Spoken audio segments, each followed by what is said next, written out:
Is everybody in? Everybody in. The ceremony is about to begin. This is very real. Fantastic. This drug is dangerous. Wrong. You cannot play with it. It's not funny. It's not something to laugh about. Good people don't smoke marijuana. Shut your little punk ass up. But the more you hate me, the more you will learn. Welcome to episode 61 of the Autoflower podcast, where we chat with growers, breeders, and anyone relevant to the Autoflower cannabis community. I'm Chad, I'm your host. I'm a fellow Autoflower home grower, and I really appreciate you being here. Before we get to our guest, I want to give a big shout out to the new Patreon supporters: Wronghorn 519, Anthony, Submerged Grow, Sticky Icky MD, woo, Sticky Icky, Roach 420, Travis, 716 Nugs, Ethan, Brad, Raphael, KJ, Mount Rainier Auto Grow, Instaflower 20, Jenny, and Elber. Man, I just cannot believe the support that the podcast has been getting. I am floored and super humbled, you guys. It's growing so rapidly, and I just want to say thank you. Thank you for those who sign up on the Patreon. Thank you for those who message me and encourage me. Thank you for those who rate and leave comments and review the podcast on iTunes and other platforms. And speaking of that, if you are listening to this on one of those platforms, this is the first episode where the podcast is going to be available on YouTube in video format. So man, if you want to see my ugly mug, talk to all kinds of different people every week, head over to YouTube, to Autoflower Podcast, to the channel, and hit subscribe so that you can watch in video format. Our guest this week is Jeff from Mad Hatter Organics. Jeff is a Canadian home grower he's got a really cool method of mixing organic amendments in with Coco Coir for an easy water-only grow, and he actually grows in AutoPots. So this is totally easy, hands-off, water-only. I like Jeff a lot. He's a no-nonsense guy who seems to have a genuine passion for growing. You know, there's many different methods of organic growing. There's living soil, there's super soil methods, there's compost teas, there's organic inputs. And I usually get really positive feedback every time I do an episode regarding organics. So I thought it would be really beneficial to have multiple growers share their particular different methods in how they grow organically. And this just ended up being one of them, so it's perfect. We do chat a lot about AutoPots in this episode, and I want to remind you that if you use the code AFPodcast at checkout on AutoPots website, autopotusa.com, you can save yourself 10% on your order. All right, so let's go ahead and get into the conversation. You guys, please welcome to the Autoflower podcast, Jeff with Mad Hatter Organics. Yeah, dude, so, man, thanks for coming on. And maybe if you could just introduce yourself and give us a little, general rundown about how you got growing and what you're into, and just introduce yourself in general. Yeah, so I'm Jeff with Mad Hatter Organics. I run a YouTube channel called Mad Hatter Organics, Instagram Mad Hatter Organics, all underscores between the names there. I also do Twitch streaming. I game pretty much every night with a bunch of buddies. Same channel, Mad Hatter Organics. And yeah, the way I got started was when I was a kid. I just got out in the garden with my parents, digging up vegetable gardens, having fun in the backyard. We had 3/4 of an acre and a bunch of different plants, and it was fun. Helped my dad rototill and everything. So eventually, once I turned late teens, early 20s, I got into the legacy black market, and started growing with a couple of guys, and we had 2 53-foot reefer trailers that we were growing in that had a ridiculous amount of plants. You mean like a semi truck? Yeah, like 18-wheeler, like trailer. Yep. Yeah, we used the big refrigerator unit in the front for our AC to make sure everything was cooled down. We had 16 HPS lights in there, and wow, and yeah, it was quite the experience. A couple little scares with that, obviously, but so I ended up moving, and once the Canadian legal market came online, I got right back into it again, and just been doing it ever since. Started off with the obvious salt, nutrients, and Pro Mix, and started doing Autoflowers. Did Autoflowers for about 2 years, and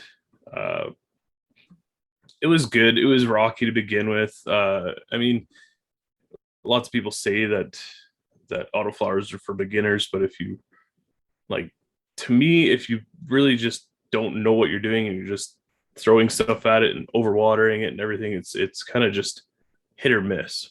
You might be good at it right off the bat, but for me, I wasn't really good at Autoflowers right off the bat, so I slowly migrated over into photo periods.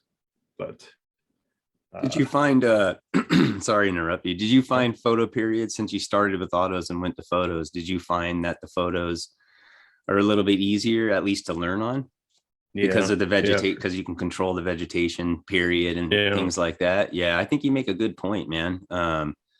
About the Autoflowers, they may not be the best for everybody. I guess it just depends, or if you want to try, starting out with them like you did, and if it's going rough, maybe switch over. I mean, cannabis is cannabis to me. It doesn't really matter what you grow, but I learned and grow exclusively autos, but yeah, I just think you make a good point, man, that they might not be for everybody, and they might not be the best thing to hop into to learn right away.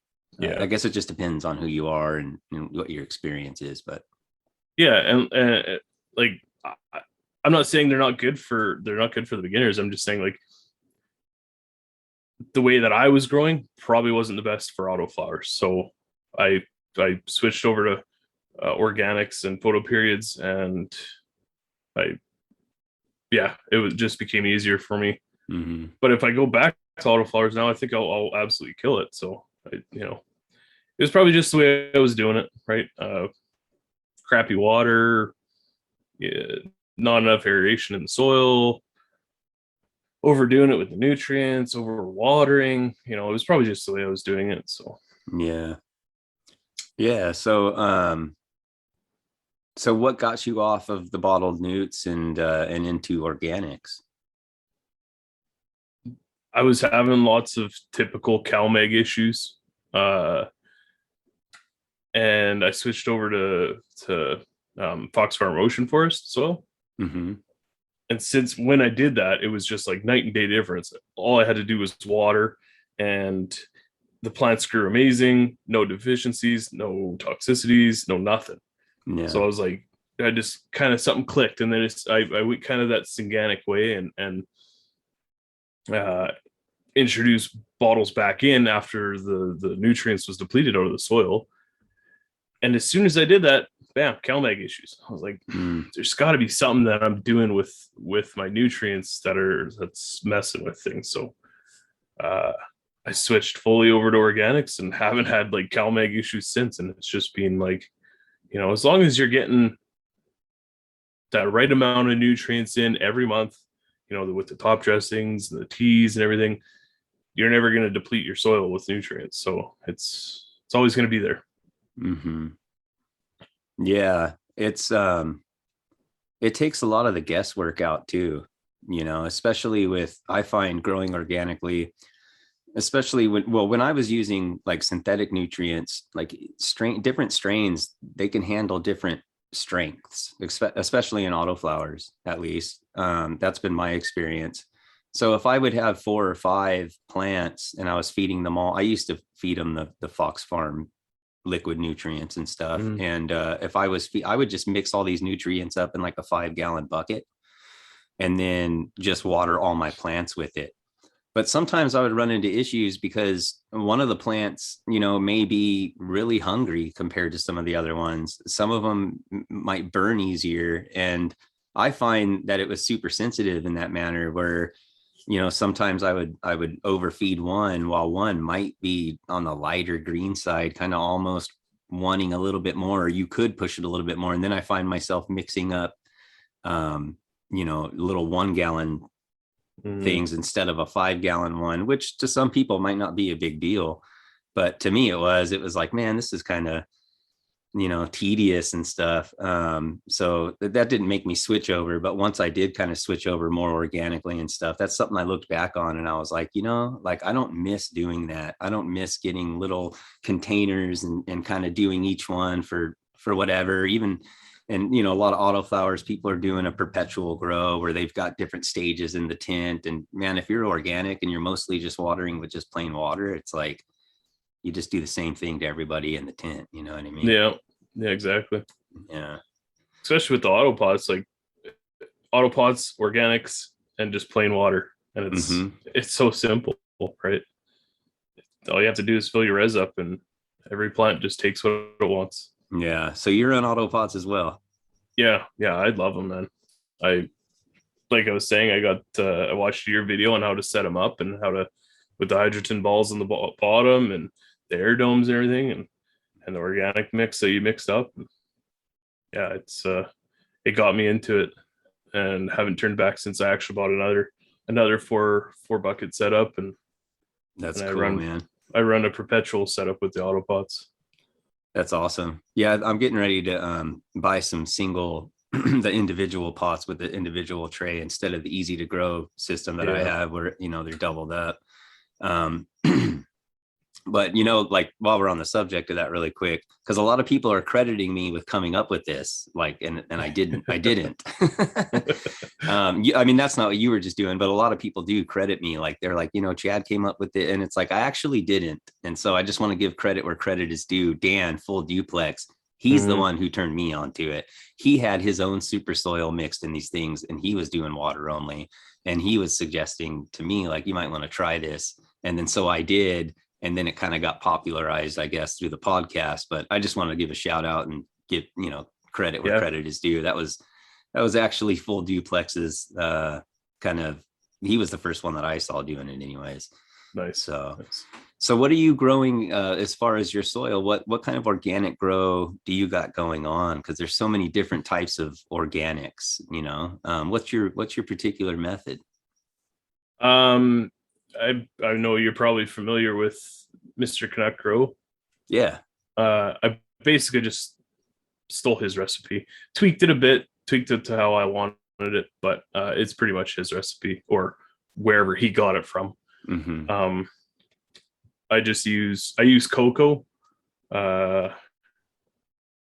a little bit of perlite added, worm castings, living soil. I use like sea soil or the Gaia Green living soil. And then I use Gaia Green dry amendments. And then I add rice hulls into it as well for that aeration and then the slow breakdown of silica. And that's pretty much my recipe, or not my recipe, but that's the way I mix it up at least. It's been working, and it usually lasts about 4 to 5 weeks before I start seeing or needing to add more top dressings or compost teas. And then I add a microbe product called microbial mass. And then compost teas and worm casting teas and stuff. That's cool, man. How are you feeding teas then if you're in the AutoPots? I turn the AutoPots off for a couple days just to let the media dry out a bit, and then I'll top water about half a gallon or so into the And then wait? I'll wait a day or so until it starts to dry out a little bit, not too much, and then I'll turn the pots back on. I'll turn the res open. Okay. And how often do you find yourself doing that? About every 4 weeks or so. Okay. So like I'll top dress, and then I'll wait 2 weeks, and then I'll compost tea, and then I'll wait 2 weeks, top dress, compost tea. Okay. So you kind of have a cycle going. Yeah. So Okay. I'll usually do about 2 or 3 compost teas for the entire lifespan, for the entire veg and flower. Okay. So And when you top dress, because I'm curious, because you're an AutoPot. So when you top dress in AutoPots, being that they're bottom fed, when you top dress, are you also shutting the system off for a couple of days, top dressing and watering in the stuff that's on the top? Yeah, I'll scratch it into the surface, and then I'll add another layer of I'll add my top dress, and then I'll add another layer of sea soil on top of it, just for that buffer zone kind of, I can't remember what the word is for it. Mulch layer, that's what it is. So because it's bottom fed, that top 1 inch of the Autopots likes to dry out a little more. So then everything below that will stay moist. But when I top dress, I'll add in, I'll top water some microbes in, or just plain water. Okay. Yeah. I was wondering, like, when you top dress, if it's necessary to have a mulch layer, because I know that when it dries out, like, your microbial life or whatever you've got up at the top, like, it needs water to survive, right? So I mean, it's like, if it dries out up there, I think you might, this is just a layman's guess, but I think you might end up losing a little bit. I'm not sure if that's scientifically fact or not, but if you've got a mulch layer, it keeps it moist more up, like you're saying, especially from a bottom fed system. So I would imagine that it would save a lot of the microbial life that's in the top that you etched in. But then again, I guess when you're watering it, it's kind of trickling that down as well. So I don't know, maybe I'm totally off. What do you think? No, I fully agree. If the top layer you're top dressing is drying out, it's not doing anything. It's just becoming a hard layer of concrete, basically. Yeah, it's just like so it's almost like you might as well, because I've been contemplating the idea of mulching the top of my AutoPots, also because on the younger when they're younger in age, your lights are blasting your soil. And I wonder how much of that is affecting, like, any of the just the very top layer. Again, I'm not claiming it does. I can't help but wonder, though, if it's maybe doing something too. Just the sun beating on it and, killing off some of the microbial life. I'm not sure. What do you think? Yeah. You ever heard about anything like that? I'm not too, I'm kind of on the same page as you. I'm not too sure either. It's kind of one of those things where I've just always mulched the top layer just to make sure that it's not, the top dressing isn't drying out. I mean, you can use something like sea soil, living soil, or rice hulls, or straw, or even doing a cover crop as well. Do you do that, or have you ever done that, cover crop? No, I haven't. I want to get into it. I want to get a little living soil bed and get into the cover crops and the worms and everything as well. Okay. But I haven't been able to find a 2x2, because I want to put it in my 2x4 tent. So I want to put the 2x2 onto the right side of the tent, and then have my four AutoPots on the left side of the tent. Okay. Have that little bed sitting there the whole time. Yeah, I know that you can have one built from Honor Cannabis, the Honor bags. No, I haven't heard of them. So the Honor, if you check out, his name's Kevin, and they're called Honor. I'll send you a link, but they make some, like, really high quality, nice grow bags. But he also makes grow beds that are designed for what you're talking about, to set up a living soil. And they're all framed out with, like, really good, strong, I think it's like PVC or some type of poly material. And they're really nice looking. They're slick. The quality is good. I've never used one of their beds, but I've used their bags. But they have a couple that are pre-made in size for like a 2x2, a 2x4, a 3x5, things like that, I think. Nice. And so you can either just buy one of those, right off of the Etsy shop. They sell them on Etsy. Oh, okay. Or he'll custom make one to your size, depth, width, all that stuff. So Nice. you may want to maybe check that out. Yeah. I know there's Send you a been link. a couple people that have kind of hit me up and told me about a Mhm. couple different companies. I haven't Yeah. dropped the ball on it yet, but eventually. Yeah. Yeah, Sweet. you mentioned rice holes. Like what do what do those do?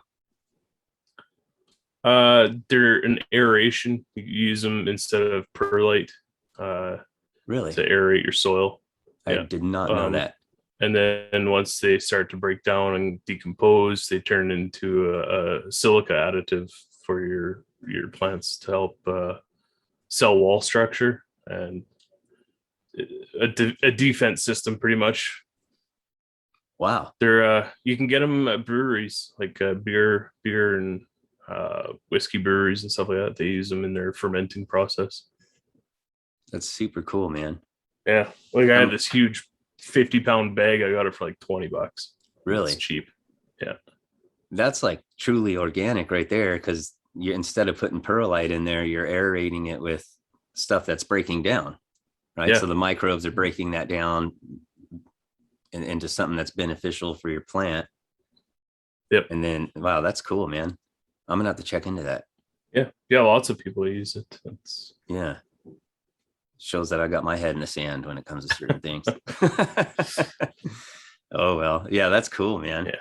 So with the rice holes, you're just, how much of that are you adding like to the soil when you mix it up about to your cocoa and stuff?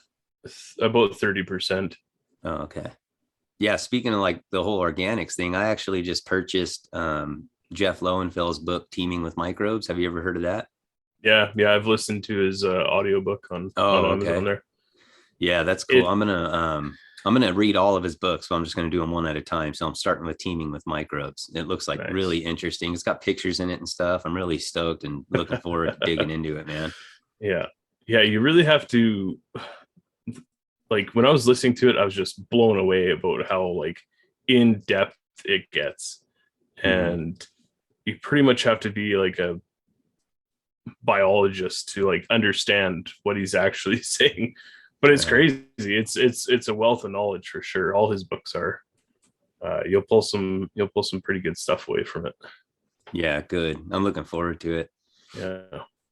Yeah. So how does that work like then in your mix? Like, because when I use Nature's Living Soil, there's microbes in there, but it's already broken down. It's like a super soil that's already broken down as an available nutrient. And so I think with what you're doing, is it a little bit different than that? Is it more stuff that's breaking down as your plant is growing? Well, since I use the what is it called, Gaia Green living soil and or the sea soil, it's like you said, it's already broken down and ready to go, plant available nutrients in the soil. So that right there will help my plants actually start and start feeding. And then my dry amendment mixture and the worm castings and everything else will slowly break down over that whole time and feed the microbes, and the microbes will feed the plants. Yeah, it's a crazy symbiotic relationship that goes on there, man. That's fascinating, which is why I ordered that book. It's just so interesting to me. There's just this like entire universe of stuff going on that we really, unless you stop and take a look, it's easy to miss. You don't really think of it and stuff. And I'm just so fascinated by the way that all works, and the fungi and how the plant can kind of tell, like everything that's going on in the soil, what it needs. Like, hey, I need more potassium and just crazy stuff like that. I don't fully understand it, but it's so fascinating and interesting. Just the idea of like microbes. And I'm still not even quite sure, like is a fungi and a bacteria, like, are those microbes? Is that what a microbe is? I believe a bacteria is a bacteria and a microbe is a microbe. I'm not Okay. I'm not a soil scientist whatsoever. I'm in the same page as you. Sure. I get into depth with it, and I get to a point and I'm like, holy, this is overwhelming. So Yeah. but yeah, there's fungi, there's bacteria, there's microbes, um, and they all do their part. They all work together in a symbiotic relationship, and they all do their part. Yeah. Yeah. It's And amazing. that's what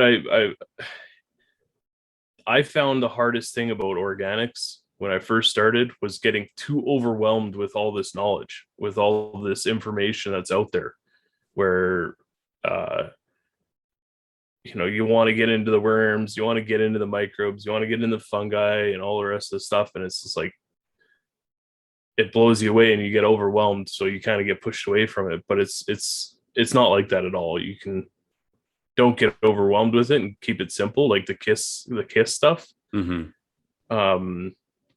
They have a super simple recipe that you can follow, and you don't need to go into full on depth. Just learn organically over time, as you grow.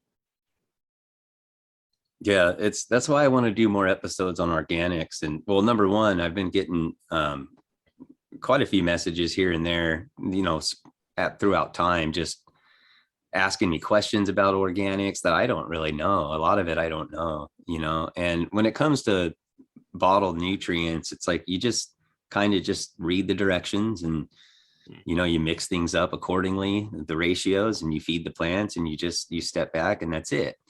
So at that point, if you're going to grow with bottled nutrients, it's kind of like, yeah, just pick a brand or pick something that's, trustworthy, reliable, that other people are using that you might like, and you just go for it. With organics, and this is where like I kind of had trouble, is when I was, my interest was growing more and more for organics and stuff. I was like, felt like I was lost, dude, in this.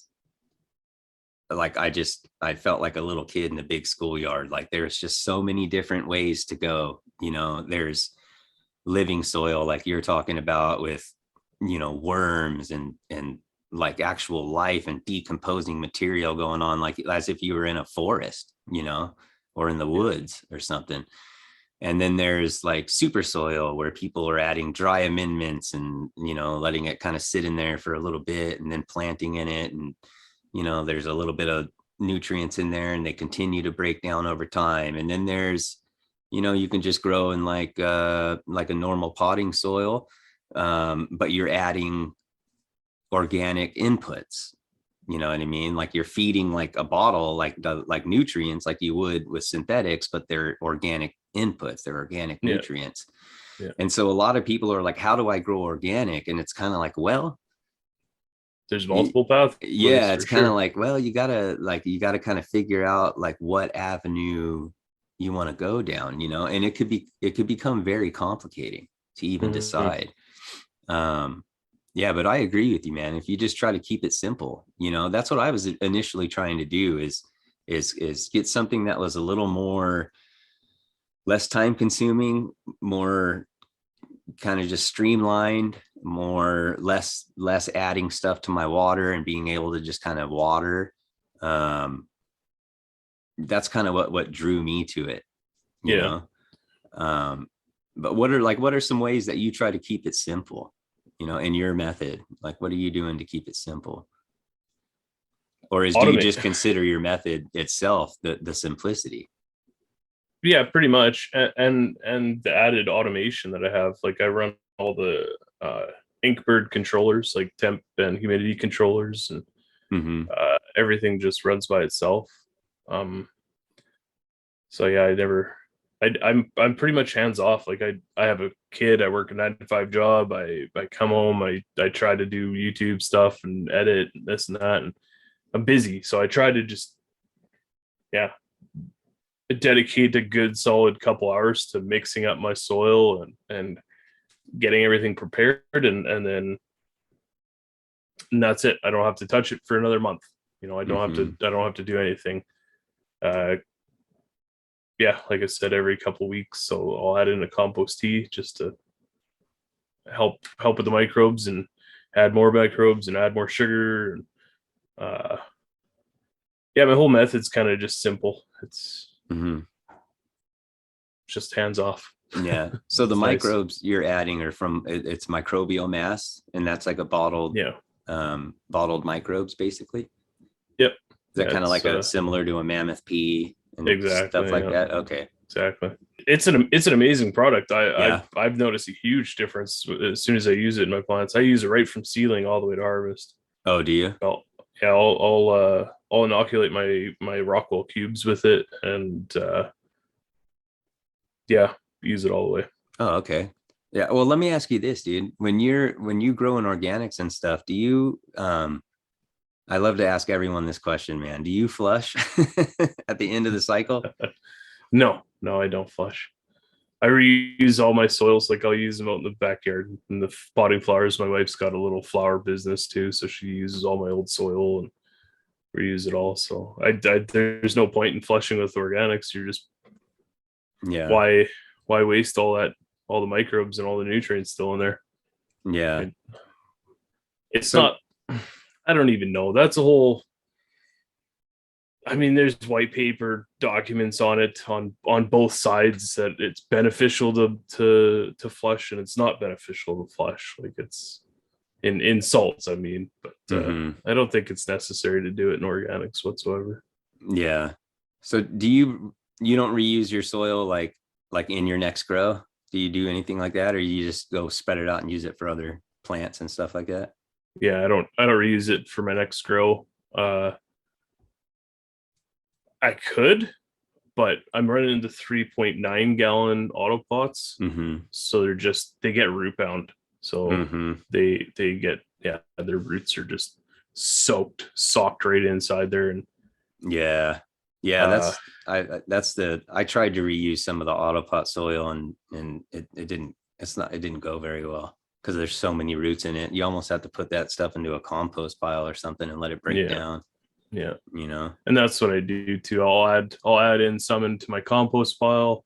I'll add in some. I've got this big bed that I built this year. I'll add in some to that, and then I'll give some to the wife for her pots, her flowers. But if I was in something like a living soil bed, then I would just continue to reuse it. I wouldn't get rid of it at all. Yeah, I wonder if it would end up getting root bound over time, or if those roots just by the time you fill that thing up, it's like the roots would end up being broken down by the microbes and stuff. Yeah, possibly. I mean, probably because it would be only a 2x2. It would get root bound to a point, but I don't think. I mean, if you let it sit and reset and for a month or so, I think the microbes would actually end up breaking most of those roots down. For sure. Yeah. So take me through your grow, man. Do you mind doing that? Like, how do you start everything out? Like, what's your germination process, and what is I guess just take us through like a typical grow. I'll either start from clone or seed. I have a little 18-inch by 30-inch by 36-inch tent that sits on my desk. It's just a little propagation tent. I'll use Rockwell cubes. I did try the paper towel method for a while there, and I wasn't having the greatest success with it. I was always drying it out. I wasn't paying too much attention to it to make sure the paper towel was moist. But I lost like $100 worth of seeds at one time, and I was like, I'm not doing this anymore. Oh, damn, that sucks. Yeah. So I start them in Rockwell cubes from seed or clone, and then I'll grow them out in solo cups. Once I see roots, I'll put them into solo cups with a little bit of living soil for about 2 weeks, make sure they get rooted up a bit, and then I'll transplant them into the AutoPots, and then they'll go into my 2x4 tent. They'll stay in veg for about a month in my 2x4 tent. So the whole veg cycle from seed to flip would be about a month and a half. And then they go into my 5x5 tent and they sit in there for 8 to 9 weeks until they're done. So I run all LEDs, I run all the automation in every tent. Yeah. So what, when you transfer it from your veg tent to your flower tent, do you keep them in the AutoPots? Yep. Yeah. I pretty much just pick the pots right out of the trays, and I just transfer them into the pots or into the trays that are already in the 5x5. So Okay. I have eight AutoPots, 4 in the veg, 4 in the flower tent. Okay. And then so because you've got your organic soil and stuff, you're usually just adding water to the reservoir. Yeah. Yeah, that's it. Just plain water. I run a little RV filter, like one of those boogie blue filters that you can run off your tap. I run one of those. I fill up a bunch of 5-gallon water jugs, let them sit for 24 hours to degas all the chlorine and chloramine and everything, or the chloramine and stuff will get pulled out from the filter. But yeah, I let them sit for a day or so, and then I'll add them into the reservoirs. And it's just strictly water only. I think it's a good idea to let them sit just to acclimate to the environment, because I use the same one, that blue, the Boogie Plus or whatever, that filter. I just got it actually a couple of weeks ago. And so I'll fill up a couple of 5-gallon buckets, and then I fill them up outside with my hose, and the water could be pretty cold or hot, depending on, but usually I'm filling it up in the morning when the temperatures dropped overnight and the water's too cold. I don't want to feed my plants with it. So I'll fill it up in those buckets, and instead of heating some up on the stove and trying to warm it up or anything like that, I just put the buckets right next to the tent outside of it. And I just let the water acclimate there for like probably a day, like 24 hours, sometimes 2 days. It just depends, Do you pH that water that you're putting in the reservoir? I do not. No. You don't? No. Do you know what the pH of that water is by chance? Have you ever checked? Yeah. Every once in a while I check, because of the changes of the seasons around here. It will change what types of chemicals they put in at the water treatment plant. So it does fluctuate a bit, but usually it's around 7.9. So, I mean, it's not too high, but the microbes, I haven't had an issue with it. The microbes will balance it out. I find that, I don't need to. That's awesome. Yeah. Yeah, that's awesome. Mine comes out at like 8.4. At that point, I think I would start to adjust pHs. I think that's pushing it a little bit. Yeah, sometimes it's been higher actually. It's been high. It's been lower a few times too, but it almost always comes out like right at around 8.4, 8.5, 8.6 somewhere. It's really high. I think that's really high anyways. So I do adjust mine, and being that I'm adjusting it, I just go ahead and adjust it down to like 6.5. But I'm not adamant. I'm not like really, if it's 6.8, it's fine. If it's 7, like whatever, I'll leave it in, leave it at 7, even 7.2. Sometimes I kind of I'll let it fluctuate a little in and out, but because I have run into issues just letting it go straight in without pH in it. I've had some, even just recently, I feel, if that's what it was, that I've had some lockout, in particular phosphorus and potassium lockouts, because the pH got too high. I tested my runoff, it was high. So, I mean, I'm pretty sure that's what happened. But I think that even growing in organics, and I saw that Tad from Kiss Organics did a video on Instagram recently where he was talking about the importance of pH in soil. And I don't know if he was referring to the water itself, but maybe more just the pH of, of the actual root zone in there and stuff, like within the soil. But if your pH is super high or super low, if you watered your organic, super soil with a pH of, 4.5, you might run into some issues there too. I'm not sure, but you start getting too acidic soil, and it starts messing with your plants for sure. You got to make sure your soil is pH'd in the right pH zone. So right, and it's weird too, because I thought what it was is my meter was broken, and I thought that I was having just legitimate deficiencies, and I was like, wow, it's really early. I was in 10-gallon pots. And it was like 4 weeks in, and I'm thinking like, there's no way that the roots have even filled up this entire pot yet. and it's like it's already showing like some pretty bad deficiencies. But yeah, come to find out, I think the culprit was the pH.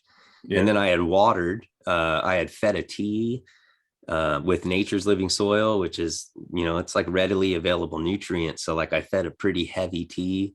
I put some of that microbial mass in, and I put more worm castings in because the plant started to yellow, and man, I fed it that tea. And then when I realized my pH was messed up and I fixed it, like everything that I had put in that soil suddenly started like coming through, and my plant got really dark green. And it's just crazy what pH can do if you don't, if you don't pay attention to it, if that's what happened. I mean, that's what my guess is.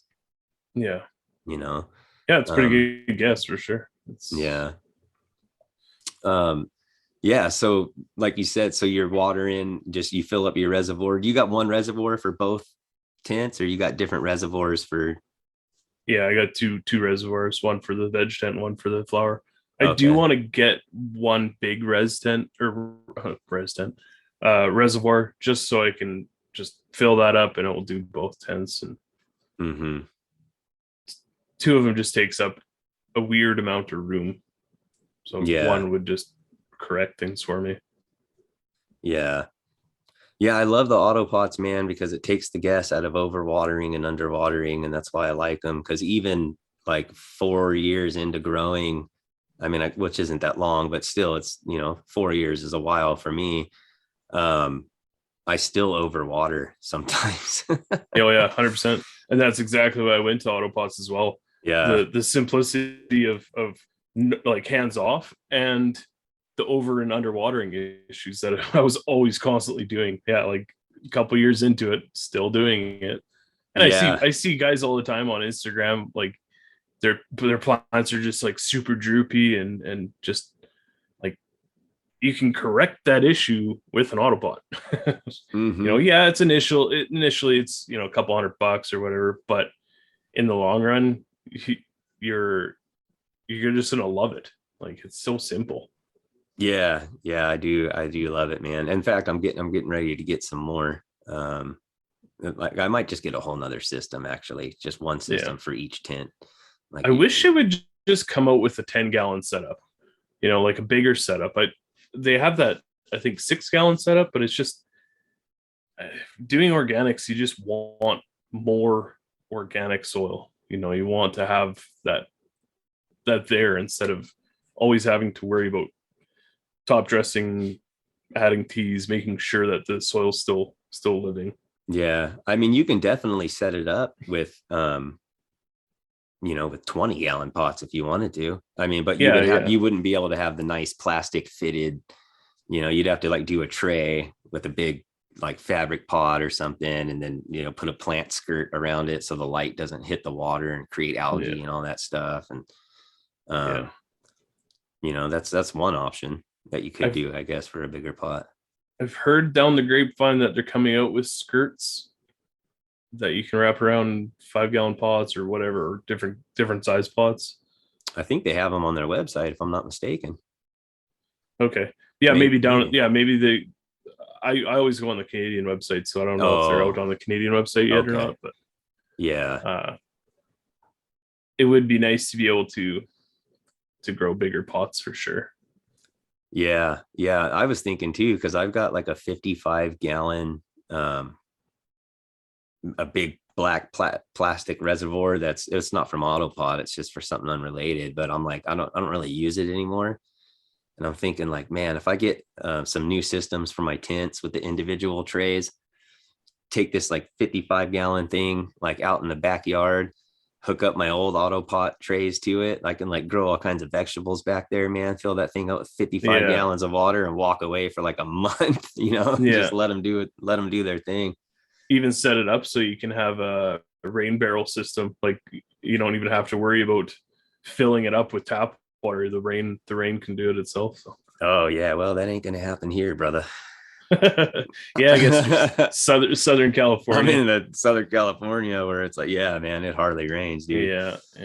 I mean, we get a good amount of rain during the spring and early summer, but then after that, it's yeah, it's 100-degree weather all the way down, so it Yeah. sucks. Yeah, I like that you're in cocoa in the AutoPots, because you're essentially doing like an organic hydro grow almost. Yeah, It's kind of like a hybrid, you know what I mean? It's kind of almost what it is. I went with that organic because, or sorry, the cocoa, because it adds more aeration as well, and it keeps that under and overwatering in check as well. It came pre-buffered with calcium magnesium at I think it was 6.5 or 7 pH, so it's not, it's right in the middle. It was a perfect mixture for what I wanted. Mm-hmm. And then you don't have to worry about that whole CalMag issue too. So worrying about if you have enough in your mixture. Yeah, I've been considering actually doing cocoa. I've been going back and forth in my head about it. I'm not quite sure yet, but because of what you're talking about, because I ran into an issue recently here. I'm sorry I'm talking so much. No, it's all good. But I ran into an issue recently in the AutoPots. I had to pull them out of the trays. And the reason is because I was in a hurry when I originally mixed it all up. I didn't have much perlite. And I thought, it'll be all right, And I barely used any at the bottom. I just used the rest of what I had and split it between my 4 pots. So I barely used any down at the bottom. And then in my soil, it's like there really wasn't much in there either, enough for if you were top watering, it'd be okay. You know what I mean? But for some reason, I think what happened is my plants, when they got bigger, they got like root bound inside of there, and I think they were just kind of sitting in water, and they were just kind of soppy and muddy down there. Yeah. And that thin layer of perlite, or you can use the clay pebbles. It's got to be, you can't just do like a 1/2 inch. It's got to be, 1.5 inches, or it's got to be, somewhat thick, because that's your wicking material. That's what wicks. That's what it's like a medium. That's like the deliverer, that perlite, that bottom layer, those clay pebbles, that's wicking the water up from the bottom of the tray and into your soil. And then it's, wicking and moisturizing from there. So I failed with both of those things. I didn't mix it up good enough. Like I didn't aerate it enough. It was old, already used, kind of compacted soil. And I didn't put a thick enough layer on the bottom, and my plants began to droop, and the new growth was like twisting all weird and started looking weird. And the edges, the tips started like getting yellow, and I started having all kinds of weird looking spots on my leaves. And I was like, what the hell is going on?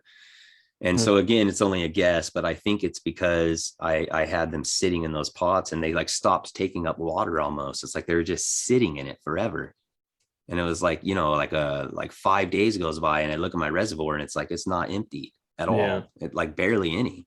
And I'm like, yeah, something's wrong. So I take them out and let them dry out really good, and start to just hand water them normally. And now they're fine. Yeah.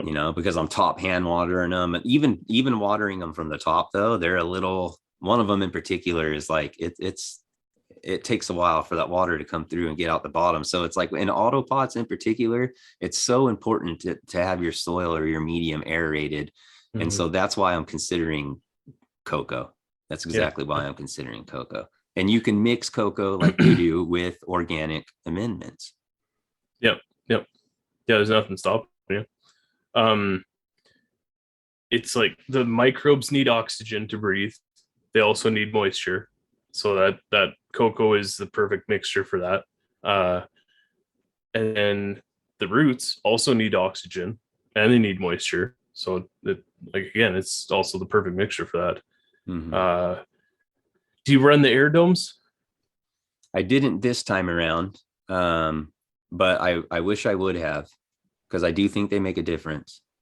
Yeah, I do too. Yeah, I don't think it's necessary or vital or anything critical, but no. But I have to say that I do think that there's a substantial difference. Yeah, root zone, I really do. oxygenation or Yeah, however yeah, you spell it. yeah. Yeah, I've noticed a big difference with them as well. It's beneficial for me to run them. Yeah, and it also at the very beginning when you transplant your plants in, or when your young seedling is growing, it's when you initially hand water over it and then you turn those air doses on it, like it helps kind of like dry out some of that soil as well and not have it so saturated, I think, too. Yeah. You know what I mean? So I think there's a benefit there as well. And those air domes, they could be used in, you don't have to have an AutoPot system. That's what's cool about them. Mm-hmm. These air domes, they really, AutoPots should be marketing these air domes just across the board, man. You can stick them in any pot, any, all you need is an air pump. Yep. That's and you're true. good to go, man. And you can provide extra oxygen to your roots, which just blows the plants up, dude. It does something. Yeah. Cause when I pull my plant out, when I pull all the soil out of the pot, dude, like down by that air dome, like all that layer of perlite and the air dome and everything, it's just, just caked with just roots, dude. It's just insane, man. Like they're just after that oxygen right there in that area, when I first started growing, I was using fabric pots and ProMix HP, and my root ball would be, just a little tiny root ball at the top center of the soil. After I switched to AutoPots, it was the entire pot that was just socked. Same. Like you'll see pictures on my Instagram that, just 100% roots. It's crazy. They almost get a little too root bound. That's why I kind of want the bigger pots in organics. Yeah, I considered the 6.6 pots as well, the 6.6 gallon pots. Yeah. I considered maybe just doing 2 in each 2x4 tent. I think that would be a good, because what I noticed too is when the AutoPots are self-watering your plants, it's like they freaking explode, dude. They really do. I mean, I'm not just saying this to try to sell them, but they really do. They explode, man. There's just something about that because they're taking up water when they need it, when they want it. There's not too little, there's not too much. There's no waste. It uses up every gallon of water you put in the reservoir, it's using up. You're not watering to run off and just wasting a bunch. There's just a lot of benefits to it, man. Yeah. And if you can like nail down growing organically in them to where you're pretty much just providing water only, shutting the system off, every couple of weeks, for a couple of days to do a feeding like you do. Dude, it's just hands off autopilot, man. Yeah. It's great. I was on Reddit one day and I found a Mephisto post, and they were saying first people to comment gets to test these new seeds. So I commented thinking nothing of it, and he came back to me. He's like, yeah, send me your address, I'll send you these testers. I'm like, sweet, testing for Mephisto. That's awesome. Yeah.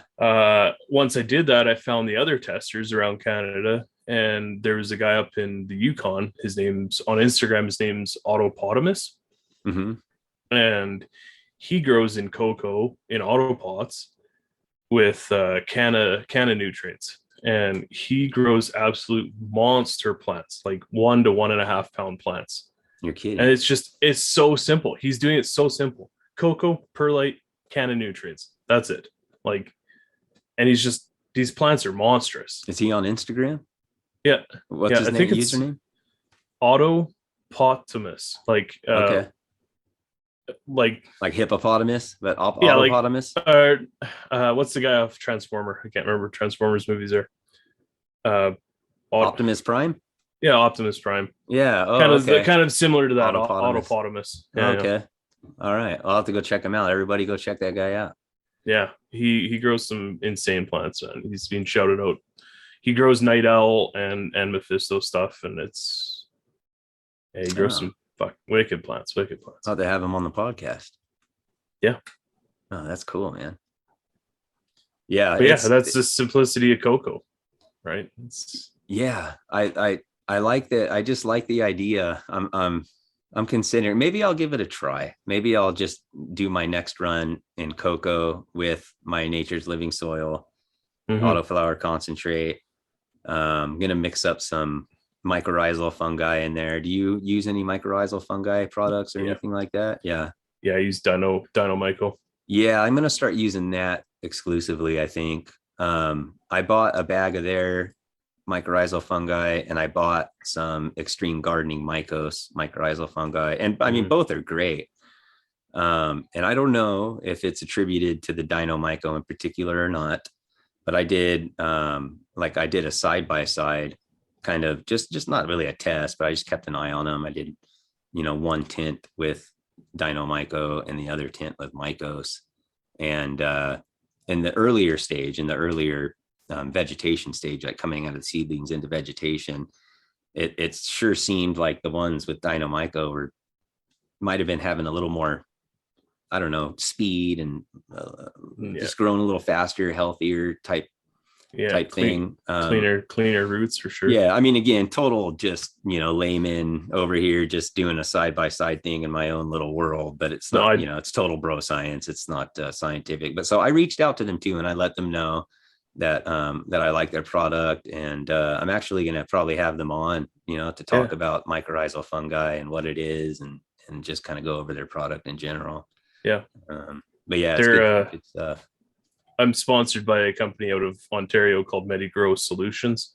Mm-hmm. And we do magazines, Weed World magazine and stuff. And Dino Myco sponsored us through our magazine and everything. Oh, very cool. So I got all that stuff through my sponsor for free. It was wicked. So, that's cool. Yeah, he's good guy. I've listened to a bunch of podcasts with him on it. I think his name's Ari. I'm not sure, to be honest with you. Yeah. Yeah. I know that mycorrhizal fungi is just mind-blowing and fascinating. Oh, yeah. The way that it all works, and communications, and it's weird, man. Yeah. I think so I heard good you for your plants. On a couple podcasts ago that you were mentioning fantastic fungi. Yeah. Yeah, I watched that too, and it's go watch that, man. For anybody who hasn't watched it, go watch it, because it's mind blowing. Yeah, they go into all the fungi, like the mycelium and mycorrhizae and all that stuff. It's really, and all kinds of different, across the board, mushrooms and just all kinds of different stuff, dude. It is fascinating for sure. Yeah. So back to your grow stuff, do you document like your soil mixing methods or your cocoa mixing methods and your AutoPot stuff on YouTube? I know you've got a YouTube channel. Or are you just kind of doing educational videos, like summarizing things and stuff like that?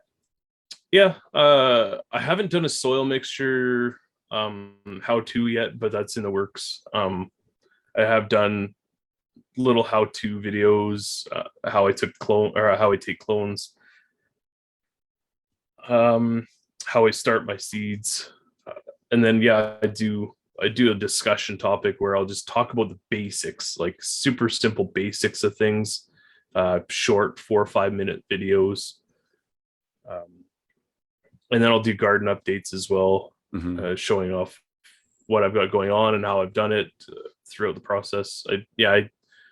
I keep logs on everything. But eventually I'll be getting more into the how-to things as well. I'm trying to steer away from showing too much cannabis. I kind of want to be like a 50-50 kind of mix of things. Like, as soon as you start getting into showing your plants and talking about cannabis and whatnot, it takes away from getting pushed out to the masses on YouTube, right? Like we won't get monetized. You won't get pushed out to the people who actually want to learn about it. I try to get a good mixture of that in. So yeah, I think until we get like, complete cultural acceptance of cannabis, there's still going to be a little bit of that battle when it comes to things like that, YouTube, monetization, the algorithms, things like that. See it on Instagram a lot, banning certain hashtags and I'm shadow banned on Instagram right now. Like if you try to look me up and just use like the first 4 or 5 letters of my Instagram handle, it won't show it until you type in the whole thing. That's some bullshit. Yeah. This is my second time being shadow banned. It's really, that's crazy, dude. You know what I try to stay away from? I try to stay away from posting pictures of dried, cured, trimmed bud. Plants, fine. But I try not to do too much with finished product or actually, I don't do a lot of videos, hardly any, of me smoking or, stuff like that. The actual act of it, you know what I mean? Because it's illegal in some areas, so they consider it like an illegal activity. Yeah. And then stuff like that happens. It's crazy, man. Yeah. The first time I posted a couple little political posts or whatever, and all of a sudden it was like shadow ban. Cool. I can't have a voice. All right. Oh, hopefully soon, man. Hopefully. I don't know why I'm shadow banned now. Yeah, that's weird. Yeah. Huh. Oh well, what do you do? Yeah, just ride along. He'll eventually get lost in the algorithm, and it'll come back to me. So yeah, but thanks for coming on and giving us your time, dude. And I would absolutely love to have you back on, where I can kind of steer the conversation more in a maybe a topical conversation. Anytime. But yeah, man, thanks a lot, dude. Appreciate it. Thank you guys so much for tuning in. I appreciate each and every one of you. Be sure to follow Mad Hatter Organics. All the links are in the show notes. Go give him some love and thank him for coming on and giving us his time. Much love to you all and happy growing. See ya. Nicotine, alcohol, good drugs. Coincidentally, tax drugs. Ooh, how does this fucking work? The dried leaves and berries are ground up and made into cigarettes by a simple hand machine. The deadly narcotic is thus quickly and easily prepared for its market. The sale of marijuana is even more difficult to detect and halt than the traffic in drugs such as opium, morphine, and heroin.